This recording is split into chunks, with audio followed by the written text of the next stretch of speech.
Hello everyone, how are you? Welcome back to another edition of It's Time to Get in the Lab and Create. So this is day 3.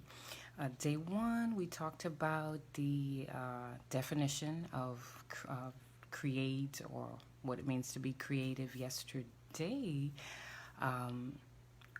we covered how we know that we are creative. We were created to create. And if you missed video 1 and 2, I want to encourage you to go and check it out.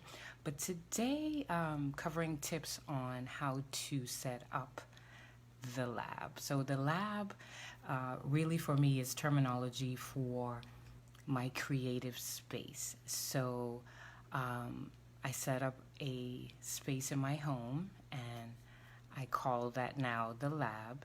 And so when I'm ready to go create, I go to the lab. So today I wanted to give some tips on how to set up the lab, how to set the atmosphere, how to create a space to be creative. So each of us are different. Each of us find inspiration in different ways. I know for me, when I am in create mode, I actually like to listen to inspirational music, like praise and worship music. I don't know. There's something about music, just hearing all the instruments together.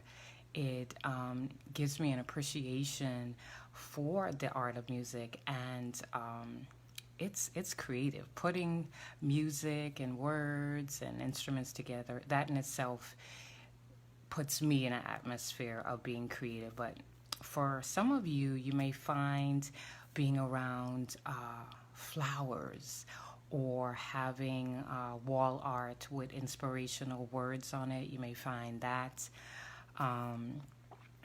really cool for your lab. For some of you, you may like scented candles. That can set the atmosphere in your lab to get your creative juices flowing. But you may need to experiment a bit, see, feel things out. But really, that's all I wanted to share tonight. Just a few tips on how to set up your space, your lab.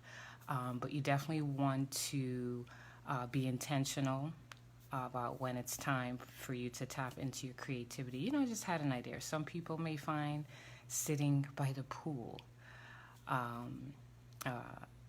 to get their creative juices flowing. So just some things to think about. But bottom line is, like I said, the goal of doing these lives is to build your confidence in the area of creativity. You have creativity on the inside of you, and it's just a matter of tapping into that and activating it. And we don't want to walk out of quarantine empty-handed. Get in the lab and create something, whether that's writing a book, a poem, coming up with a new recipe, discovering things about yourself you didn't know, tapping into your purpose, a revelation of who you are and what you were called to do. You do not want to walk out of quarantine empty-handed, right? Because it will be a shame. So I'll see you tomorrow for episode 4 of Get in the Lab. It's time to create. All right.